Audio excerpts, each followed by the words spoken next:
Hello everyone. Now today we are going to discuss about some adaptations in terms of flowers.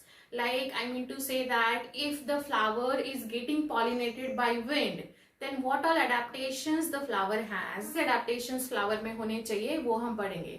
And this is a very important point when it comes to the board preparation. I am repeating the same thing in each and every session because this is the chapter which is highly important for the board also and state board also, Maharashtra state board. Okay, so we'll discuss questions also, but first we'll find out the adaptations in terms of flowers. Okay, now here are certain adaptations of Entamophilus plant.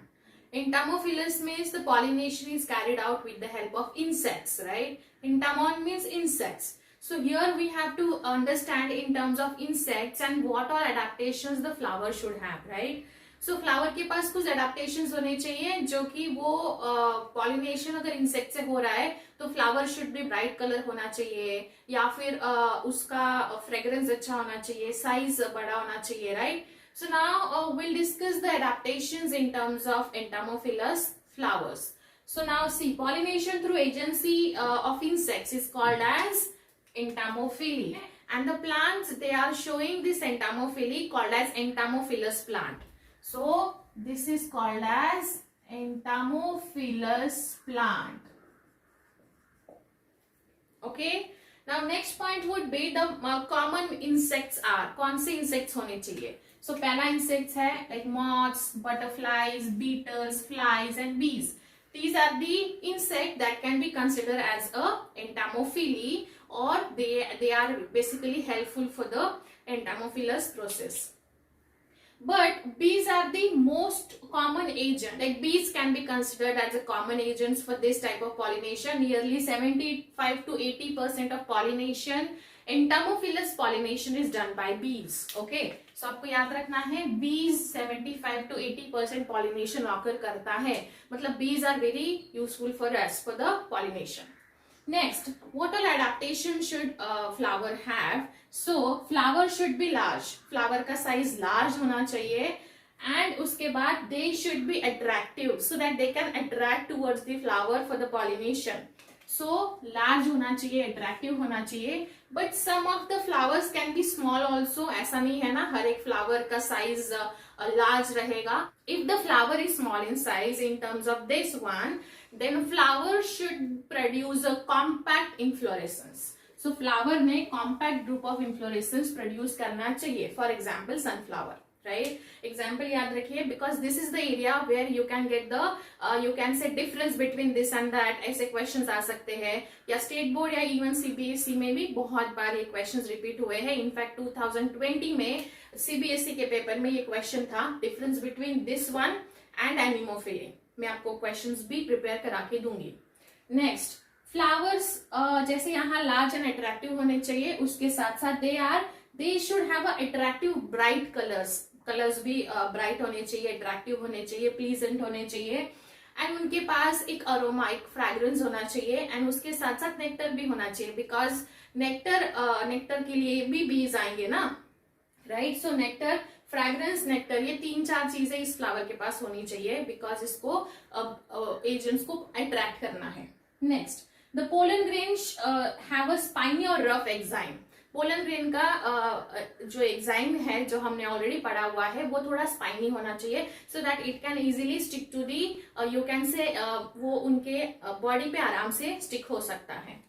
And stigma sticky होना चाहिए because अगर suppose मान लीजिए एक flower से भी pollen grains को stick करके दूसरे फ्लावर पे जाके वहां वापस नेक्टर सक करता है तो during that sucking of nectar process वो उसके लेग पे या बॉडी पे जो पोलन ग्रेन है वो स्टिग्मा पे स्टिक करेगा बिकॉज स्टिग्मा स्टिकी होगा तभी वो पोलन ग्रेन रिसीव कर पाएगा, राइट?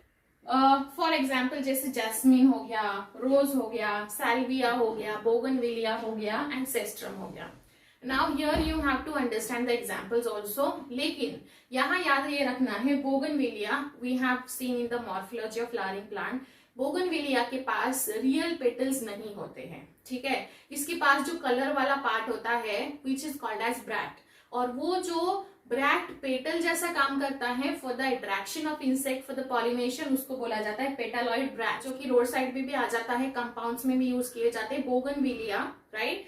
सो उसमें पेटल्स नहीं होते हैं real petals, but instead of petals they have a colourful bract, और उस कंडीशन को हम पेटालॉइड ब्रैक्ट बोलते हैं, राइट ना। जैस्मिन रोज का फ्लावर सबने देखा है। उसके बाद salvia has a very interesting way of pollination. Salvia का फ्लावर बहुत ही interesting way of pollination show करता है, and which is called as lever mechanism. इसको क्या बोला जाता है? इसको बोला जाता है लीवर मैकेनिज्म। सो ये हम पढ़ेंगे अभी इसके बाद, लेकिन ये सारे पॉइंट्स नोट डाउन करके रखिए नोटबुक में, and will see the lever mechanism in salvia. Now here we'll discuss the pollination in salvia. The pollination in salvia shows a lever mechanism. ठीक है, so lever mechanism, lever is a kind of a machine. ठीक है, lever आपने पढ़ाई होगा physics में, lever कैसे काम करता है, एक चीज को मूव किया तो दूसरी चीज मूव करती है, right. So now this is the diagram of you can say salvia lever mechanism.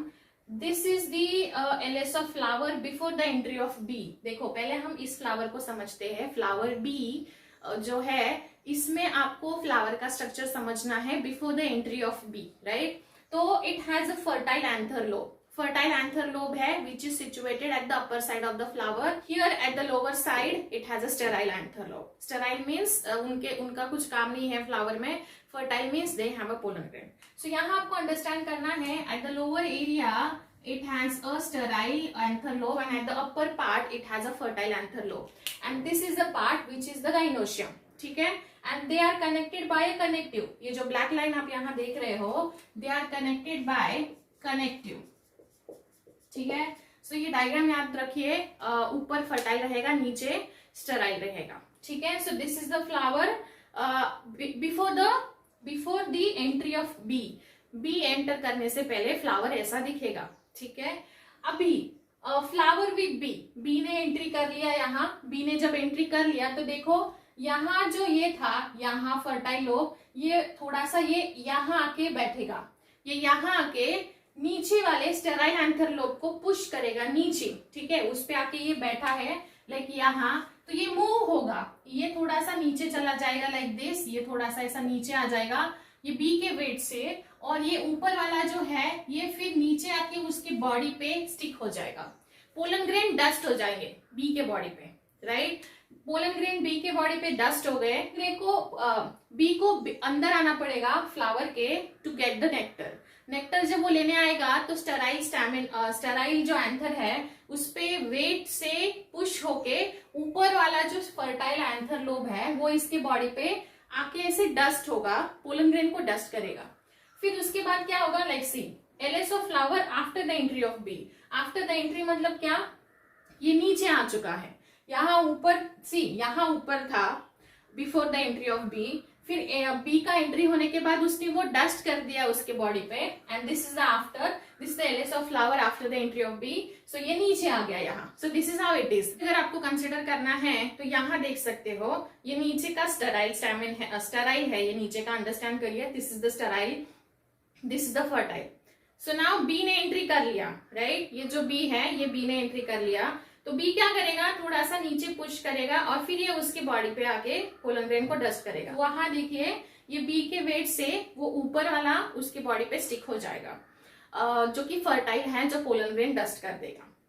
Next is फिर अपने आप वो उसके बॉडी पे स्टिक हो जाएगा. फिर वो जब दूसरे फ्लावर को विजिट करेगा तो क्या होगा, दूसरे फ्लावर को विजिट करके उसके बॉडी पे ऑलरेडी ये रहेगा. ठीक है, सो ये इसको आराम से पॉलिनेट कर सकता है. फिर वो बिकॉज अगर ये मूव होगा तो ये भी मूव होगा, ये भी नीचे आएगा गाइनोशियम, और गाइनोशियम को अपने आप उसका क्या मिल जाएगा, पोलन ग्रेन मिल जाएगा. ठीक है, so now we'll see the characteristic of it. Now here is the complete mechanism जो मैंने अभी आपको एक्सप्लेन किया, सो दैट एग्जाम में आपको ऐसे ही लिखना है, right. Now here we have to understand 2 or 3 things जो कि ये लीवर मैकेनिज्म के लिए रिस्पॉन्सिबल है. पहला है flower is a bisexual. Bisexual means it should have both the sex organs like androecium and gynoecium दोनों होना चाहिए. सो ये बाइसेक्सुअल है. But flower has a protandrous. Protandry होता है. प्रोटांड्री का मतलब ये होता है कि पोलन ग्रेन पहले रिलीज हो जाते हैं स्टिग्मा जब तक रिसेप्टिव नहीं होता है, मतलब गाइनोशियम के मैच्योरिटी तक पहुंचने से पहले ही पोलन ग्रेन रिलीज किए जाते हैं। सो इसका मतलब ये है कि वही फ्लावर, आप ये सोच सकते थे ना कि ये यहाँ एंथर है, ये यहाँ गाइनोशियम को तो आराम से पॉलिनेट कर सकता था, लेकिन ऐसा नहीं होता है।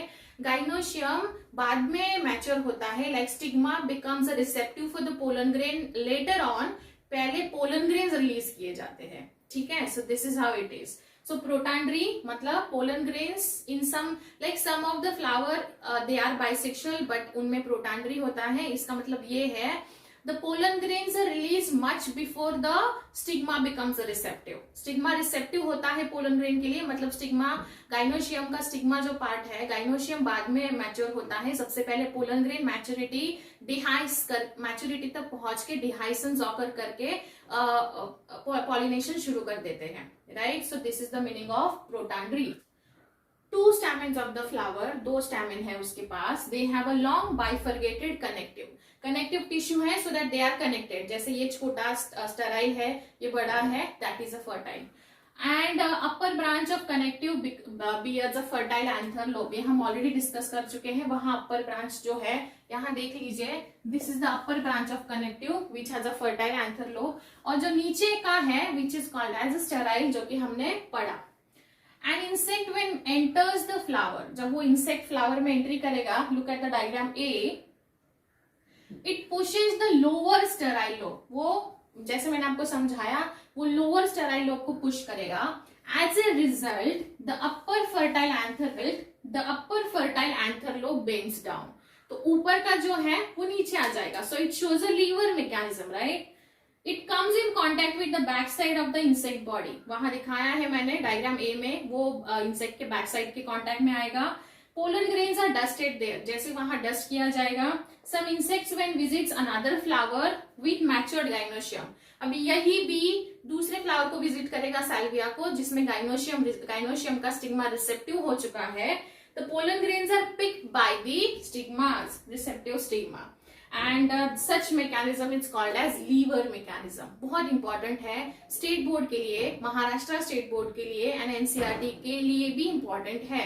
सो ये सारी चीजें आपके नोटबुक में बहुत अच्छे से लिखी हुई होनी चाहिए, and understanding of concept is also required for this mechanism. So in a way this is the lever mechanism in Salvia, very important. उसको इंपॉर्टेंट करके रखिए, नोटबुक में लिख के रखिए। If any doubt you can let me know. See you in next session. Thank you.